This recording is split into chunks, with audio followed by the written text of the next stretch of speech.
Hello everyone, welcome to fine art study. तो last video में हमने पढ़ा था वैदिक सभ्यता के बारे में और आज का हमारा टॉपिक है महाजनपद। तो इस वीडियो में हम महाजनपद के बारे में पढ़ेंगे। तो देखिए, सबसे पहले है कि महाजनपद का समय पूछा जाता है। तो इसका जो समय है वो है छठी शताब्दी ईसा पूर्व। बुद्ध के जन्म से पूर्व छठी शताब्दी में भारतवर्ष जो है वो 16 महाजनपदों में विभाजित था। तो अगर एग्जाम में ये भी पूछ सकते हैं कि शताब्दी ऐसे भी दिया जा सकता है और साथ ही ऐसे भी दिया जा सकता है, तो छठी शताब्दी ईसा पूर्व या फिर 600 से 325 ईसा पूर्व। तो ये महाजनपद का समय था। उसके बाद नेक्स्ट आता है इसके स्रोत कौन कौन से हैं, यानी कि कहाँ से हमें जो महाजनपद है उनका उल्लेख हमें कहाँ से मिलता है या उनकी जानकारी हमें किस ग्रंथ से या कहाँ से हमें मिलती है। तो सबसे पहला तो जो इसका स्रोत है जिससे हमें जानकारी मिलती है तो वो है अंगुतर निकाय, जो एक बौद्ध ग्रंथ था अंगुतर निकाय। वहाँ से हमें महाजनपदों के बारे में जानकारी मिलती है। और सेकंड है हमारा भगवती सूत्र, जो कि एक जैन ग्रंथ है। डायरेक्ट इनसे भी क्वेश्चन बन सकते हैं कि अंगुतर निकाय किस धर्म का ग्रंथ है या फिर भगवती सूत्र जो है वो किस धर्म का ग्रंथ है। तो ये आप ध्यान रखिएगा। तो इनके अनुसार, इन दोनों जो ग्रंथ है इनके अनुसार जो भारतवर्ष है वो 16 महाजनपदों में विभाजित किया हुआ था और इसमें 10 गणराज्यों का भी उल्लेख किया गया है। नेक्स्ट है इसमें कि जो परिवार था उस टाइम पे, जो परिवार था वो इन में विभाजित किया हुआ था। जो परिवार की ये क्रम है, तो सबसे पहले जब वैदिक काल की बात होती है तो वैदिक काल में परिवार, कुल, ग्राम, विष, जन, इनमें हमारा जो समाज था वो विभाजित था। उसके बाद नेक्स्ट जैसे उस छठी शताब्दी में वैदिक सभ्यता के बाद में इसमें जनपद और महाजनपद को भी ऐड कर दिया गया।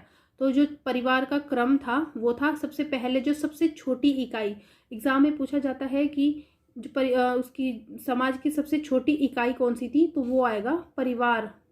परिवार, कुल, ग्राम, विष, जन, जनपद और महाजनपद। सबसे बड़ी इकाई हो गई महाजनपद।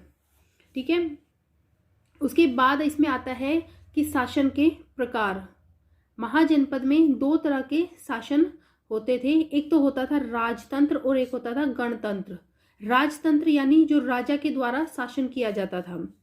ठीक है। जो राजा जिसको संचालित करता था, जो राजा की आज्ञा के अनुसार ही सब होता था वहां पे, राजकाज का जितना भी कार्य था, तो वो होता था राजतंत्र। और दूसरा था गणों के द्वारा शासन, जहां पर ग्रुप्स में जो शासन होता था वो गणतंत्र।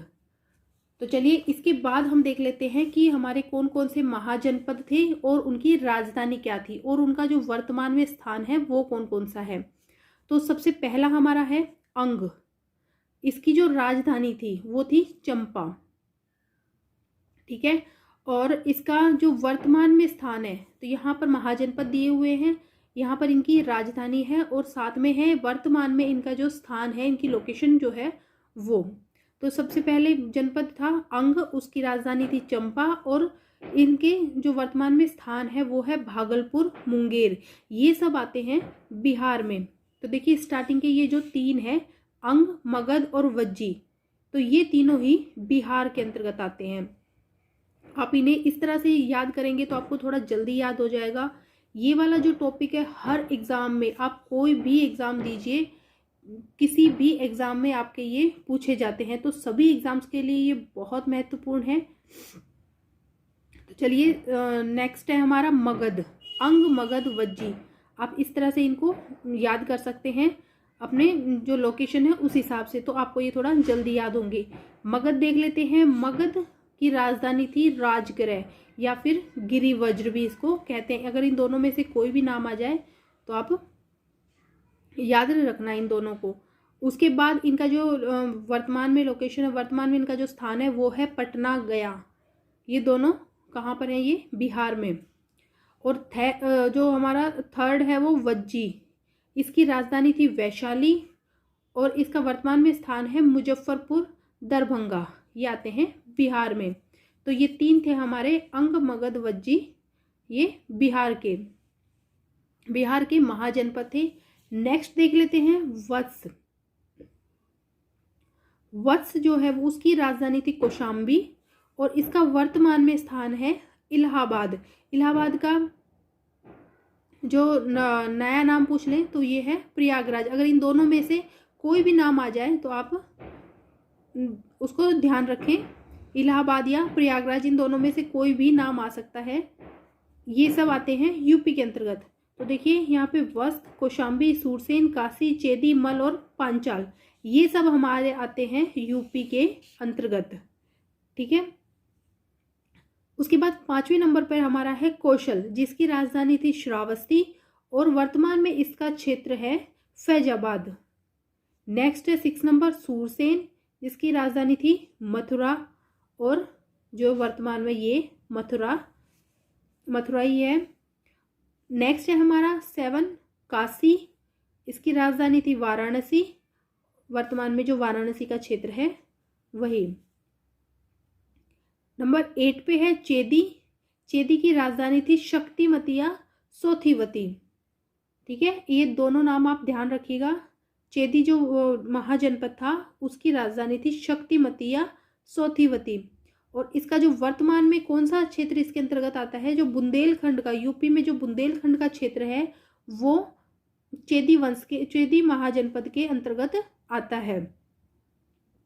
नेक्स्ट है मल, मल जनपद की राजधानी थी कुशीनगर या कुशावती